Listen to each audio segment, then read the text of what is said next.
నమస్తే, welcome to our channel. నేను ప్రియాంకర. రీసెంట్గా జగన్మోహన్ రెడ్డి గారికి రక్త తర్పణం చేశారు కొంతమంది యువకులు. అది కూడా పొట్టేళ్లు తల నరికి ఆ రక్తాన్ని తీసుకెళ్లి జగన్మోహన్ రెడ్డి గారి ఫ్లెక్సీ మీద అభిషేకం చేసినట్టు చేశారు. ఇది రాష్ట్ర వ్యాప్తంగా ఎంత హింసకి గురైన అంశమో అందరికీ తెలుసు. అయితే పోలీసులు వీళ్ళని అరెస్ట్ చేయడం, వీళ్ళ మీద కేసులు పెట్టడం, వార్నింగ్ ఇచ్చి వదిలేయడం ఇదంతా కూడా తెలుసు. ఈ నేపథ్యంలో ఇలాంటి పనులు మళ్ళీ పునరావృతం కాకుండా చూసుకోవాల్సిన బాధ్యత అందరికీ ఉంటే, ఇక వైసీపీ కార్యకర్తలు పని చేశారు కాబట్టి జగన్మోహన్ రెడ్డి గారి మీద ఇంకా ఎక్కువ బాధ్యత ఉంటుంది. కానీ ఆయన వీళ్ళని పిలిపించుకొని పోలీసులు ఎలా కొట్టారు, ఏం కేసులు పెట్టారు, మిమ్మల్ని ఏమన్నారు, ఇలాంటి ప్రశ్నలు వేసి అడిగారంట. మరి తర్వాత జగన్మోహన్ రెడ్డి గారు ఒక వార్నింగ్ కూడా ఇచ్చారు. తర్వాత మేము అధికారంలోకి వస్తాం, పోలీసులు అంతు తేలుస్తాం, ఎవరైతే ఇప్పుడు వీళ్ళ మీద ఈ విధంగా కేసులు పెట్టారో వాళ్ళని మేము విడిచిపెట్టేదే లేదు అని అంటున్నారు. ఎలా చూడాలి? ఎందుకంటే ప్రజల్లో కొన్ని ప్రశ్నలు ఉత్పన్నమవుతున్నాయి. అంటే మళ్ళీ రౌడీ రాజకీయాన్ని మొదలు పెట్టేశారా, మారలేదా జగన్మోహన్ రెడ్డి గారు అని. సో దీని గురించి డిస్కస్ చేద్దాం. మనతో మాట్లాడడానికి ప్రముఖ పొలిటికల్ అనలిస్ట్ అప్పసాని రాజేష్ గారు ఉన్నారు. ఆయన అడిగి తెలుసుకుందాం. నమస్కారం సార్. నమస్కారం. అంటే పొట్టేళ్లు తల నరికినట్టు గంగమ్మ జాతరలో రప్పా నరుకుతాం, ఇది డైలాగ్ వరకే పరిమితం అని అందరూ అనుకున్నారు. కానీ రీసెంట్గా ఆ కుర్రోళ్ళు చేసిన పని చూస్తే నిజంగా వైసీపీ వస్తే ఏం జరుగుద్దు అనడానికి ఇది ఒక ఉదాహరణగా ఈరోజు ప్రజలు చూస్తున్నారు. ఏమంటారు? ఒక పక్క రాష్ట్రం బాగుపడాలి, విద్యార్థులు బాగుపడాలి అని చెప్పేసి, ఉపాధి కల్పించాలి అని చెప్పి ఇటు కూటమి ప్రభుత్వం ఎంత కష్టపడుతుంటే, ఇక్కడ ఇలా యువకులు ఈ విధంగా పాల్పడుతుంటుంటే దీన్ని ఎలా చూడాలి? దీన్ని జగన్మోహన్ రెడ్డి గారు ఎంకరేజ్ చేయడాన్ని కూడా ఈరోజు చర్చగా మారింది. దీని మీద మీ అభిప్రాయం ఏంటి? నాకున్న సమాచారం మేరకు మొన్నటి రాత్రి రాజకీయ విశ్లేషకులు ముప్ప అంకమరావు గారు వాళ్ళ గ్రామస్తులు కొందరు తెలుగుదేశం పార్టీ అధినేత ముఖ్యమంత్రిగా ఉన్న చంద్రబాబు నాయుడు గారిని కలిశారు. ఆ కలిసిన సందర్భంలో అంకమరావు గారు కూడా వారితో పాటు ఉన్నారు. వారు ఎందుకు కలిశారు అని అంటే, చంద్రబాబు నాయుడు గారు అరెస్టు జరిగిన తర్వాత వారు క్షేమంగా బయటికి రావాలి అని తెలుగుదేశం అభిమానులైన ఆ గ్రామస్తులు, మహిళలు ముఖ్యంగా, వాళ్ళు తిరుమల శ్రీవారికి మొక్కుకున్నారు. చంద్రబాబు నాయుడు గారు క్షేమంగా విడుదల కావాలి, వారి రాష్ట్రానికి ముఖ్యమంత్రి కావాలి అని చెప్పని మొక్కుకున్నారు. ఏమని మొక్కుకున్నారు? స్వామి, మీరు ఇది చేయండి మాకు, మేము మా గ్రామం నుంచి మీ సన్నిధి వరకు పాదయాత్రగా నడుచుకుంటూ వచ్చి మీ దర్శనం చేసుకుంటామని మొక్కుకున్నారు. మరి ప్రజాభీష్టం మేరకు చంద్రబాబు నాయుడు గారు 2024 జూన్ 4 నాడు జరిగిన లెక్కింపులో వారు ముఖ్యమంత్రిగా పదవి బాధ్యతలు చేపట్టారు. మా మొక్కు తీరింది కదా అని చెప్పని వీరు కూడా గుంటూరు జిల్లా వటిచెరుకూరు గ్రామం, ఇక్కడి నుంచి నడుచుకుంటూ తిరుమల శ్రీవారి సన్నిధికి వెళ్ళి వారిని దర్శనం చేసుకొని వచ్చారు. అలా వచ్చిన సందర్భంలో చంద్రబాబు నాయుడు గారికి తెలిసి ఆయన వాళ్ళని పిలిపించుకొని వాళ్ళతో కలిశారు. మరి ఒక నాయకుడు ఈ విధమైన భక్తిభావం ప్రదర్శించిన తన పార్టీ కార్యకర్తల్ని ఆహ్వానించుకొని కలిశాడు. అవును సార్. మరి ఇంకొక నాయకుడు, మాజీ ముఖ్యమంత్రి, వైసీపీ పార్టీ అధినేత జగన్మోహన్ రెడ్డి గారు, ఆయన నిన్న కొందరు కార్యకర్తలతో కలిశాడు. పార్టీ అధినేతగా తన అభిమానుల్ని, తన కార్యకర్తల్ని కలవటాన్ని ఎవరు తప్పుపట్టరు. అంతే. కానీ ఏ కార్యకర్తలను కలుస్తున్నాం అనేది కూడా చర్చనీయాంశం. అవును. ఎస్, రీసెంట్గా పోలీసులు వాళ్ళని వీధిలో నడిపించింది వాస్తవమే. కానీ ఎందుకు నడిపించారు? వాళ్ళు ఏం చేస్తే నడిపించారు? డిసెంబర్ 21 జగన్మోహన్ రెడ్డి గారు పుట్టినరోజు జరిగింది.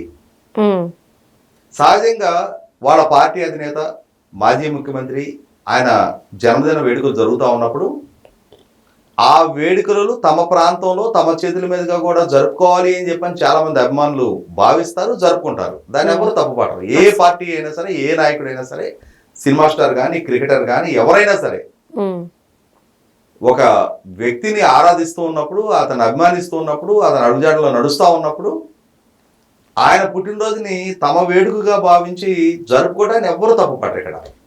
కానీ ఎలా జరుపుకున్నాం అనేది ఇంపార్టెంట్.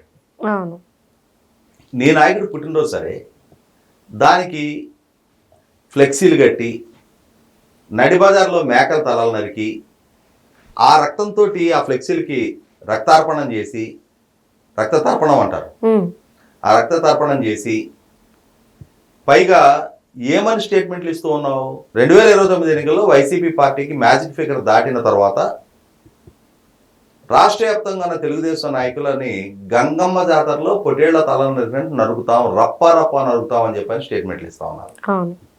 అది ఖచ్చితంగా చట్ట వ్యతిరేకమైన స్టేట్మెంట్లు. కానీ ఇక్కడ జరుగుతున్నది ఏంటి అంటే జగన్మోహన్ రెడ్డి గారి అభిమానులు ఆయన ముఖ్యమంత్రి కావాలని బలంగా ఆకాంక్షిస్తూ ఉన్నారు.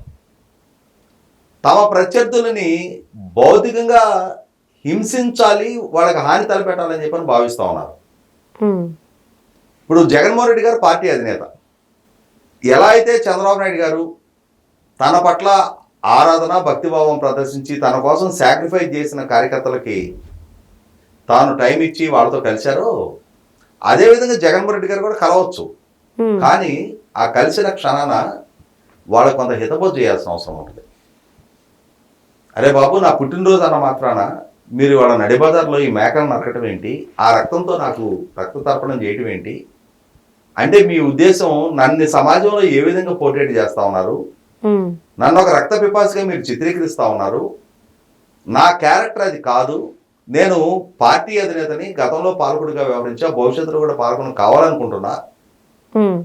నేను ఒక రక్త పిపాసిగా పాలకుడిగా ఉండడానికి వీల్లేదు.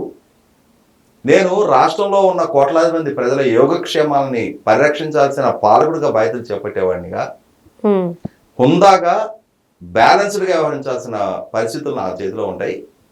కాబట్టి మీరు ఈ విధమైన చర్యలకు పాల్పడటం అనేది నాకు క్షేమకరం కాదు.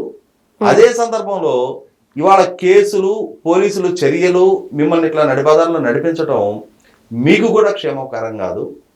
శాంతి భద్రతలు కాపాడే సందర్భంలో పోలీసులు కఠినంగానే వ్యవహరిస్తారు. నేను పాల్గొడుగా ఉన్నా కూడా పోలీసులకు అదే విధమైన స్వేచ్ఛిస్తా అని చెప్పాలి. ఇట్లాంటి చర్యలకు మీరు పాల్పడొద్దని చెప్పని మందలించాలి.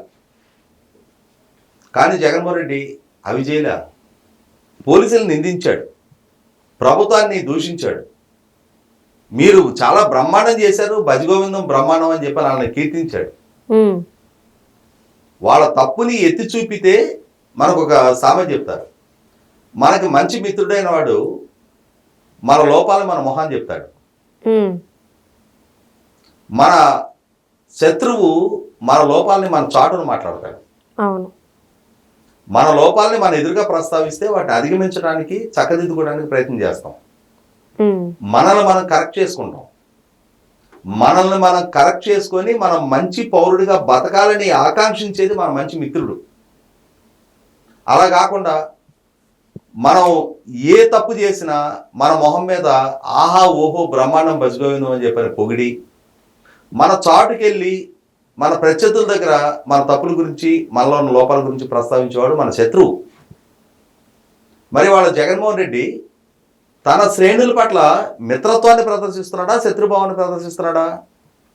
వాళ్ళు నడతలో తప్పు ఉంటే వాళ్ళు యువకులు, వాళ్ళు ఏదైనా తప్పులు చేస్తుంటే ఈ కేసుల పాలైతే, ఈ నడిబజార్లో ఈ అవమానాలు ఎదుర్కొంటే రేపు రోజున మీ కుటుంబాలు ఇబ్బంది పడతాయి, మీ భవిష్యత్తు పణంగా పెట్టబడుతుంది, మీకు ఏదైనా కెరీర్ ఉంటే అవి స్పాయిల్ అవుతాయి అని చెప్పని వాళ్ళని సున్నితంగా హెచ్చరించాలి, వాళ్ళని కరెక్ట్ చేయాలి, వాళ్ళు సరైన మార్గంలో నడిచే విధంగా వాళ్ళకి మోటివేట్ చేయాలి. అవి చెయ్యని వాడు అసలు నాయకుడే కాదు. నా శ్రేణులు ఏమైనా కానీ వాళ్ళ భవిష్యత్తు ఏ విధమైన అంధకారంలోకైనా వెళ్ళిపోయి, వాళ్ళు కేసుల పాలు కానీ, కోర్టుల పాలు కానీ, జైలు పాలు కానీ, వాళ్ళు నన్ను మోస్తే చాలు, వాళ్ళ వ్యవహార శైలి చక్కదిద్దుకోమని నేను చెప్పాల్సిన అవసరం నాకు లేదని చెప్పని ఫీల్ అయ్యేవాడు అసలు రాజకీయాలకి, నాయకత్వానికి పనికిరాడు. జగన్మోహన్ రెడ్డి ఈ విధమైన వ్యాఖ్యలు చేస్తున్నారు అని చెప్పని మీడియా తన దగ్గర ప్రస్తావిస్తే ఏముంది బా, సినిమా డైలాగే కదా, పుష్ప సినిమా డైలాగే కదా అన్నాడు. అంతేగాని అరే యువత ఈ విధమైన వ్యవహార శైలితో, ఈ విధమైన దుందుడుకు స్వభావంతో వాళ్ళ కెరీర్లు స్పాయిల్ చేసుకుంటే రేపు రోజున అది వాళ్ళ కుటుంబాలకి పెనుశాపంగా మారుతుంది, వీళ్ళ భవిష్యత్తు కూడా పణంగా పెట్టబడుతుంది. కాబట్టి అటువంటి తప్పటడుగులు వేస్తున్న నా కార్యకర్తలు, నువ్వు పార్టీ అధినేతవి, నీ కార్యకర్తలు అంటే నీకు మైకి దొరికినప్పుడల్లా మీ బిడ్డ అని చెప్తావు. వాళ్ళకి బిడ్డవయ్యే వయసులో నువ్వు లేవు. నీ కార్యకర్తలని బిడ్డలుగా భావించాల్సిన స్టేజ్లో నువ్వు ఉన్నావు. ఉమ్, కాబట్టి ఖచ్చితంగా జగన్మోహన్ రెడ్డి ప్రజా జీవితంలో కొనసాగాలి అనుకుంటే ఇటువంటి వాళ్ళని ప్రోత్సహించడం కాదు, అటువంటి వాళ్ళని వాళ్ళ తప్పటడుగులని చక్కదిద్ది సరైన సక్రమమైన మార్గంలో నడిపించగలిగితే కనీసం నీ కార్యకర్తలను చక్కదిద్దలేనాడు నువ్వు రేపు రాష్ట్రాన్ని చక్కదిద్దావు. నీ కార్యకర్తల తప్పటడుగుల్ని వాళ్ళని క్రమబద్ధీకరించలేని వాడివి నువ్వు రేపు రాష్ట్రంలో ఎదురు కాబోయే సవాళ్ళని ఏ విధంగా అధిగమించగలుగుతావు? ఉమ్, కాబట్టి ఇక్కడ 100% ఇటువంటి వాళ్ళని కలవడం ద్వారా, వాళ్ళని ప్రోత్సహించడం ద్వారా, వాళ్ళ తప్పుల్ని మరింతగా ఎంకరేజ్ చేయడం ద్వారా తన నైజం ఏంటి అనేది ప్రజల ముందు జగన్మోహన్ రెడ్డి తాను ఎక్స్పోజ్ చేసుకుంటున్నాడు. ఇది 100% ఆక్షేపణీయం. ఉమ్, రాజకీయాల్లో కాదు, నాయకత్వానికి కాదు, కనీసం ప్రజా జీవితంలో ఇంకొక రోజున ఒక చట్టసభకు పోటీ చేయడానికి కూడా ఇటువంటి వ్యక్తిత్వం ఉన్నవాళ్ళు, ఇటువంటి ఆలోచన ధోరణి ఉన్నవాళ్ళు, ఇటువంటి అభిప్రాయాలతో ఉండేవాళ్ళు సమాజంలో కూడా చాలా మంది కాటానికే వీలేదు. Right. Thank you so much sir.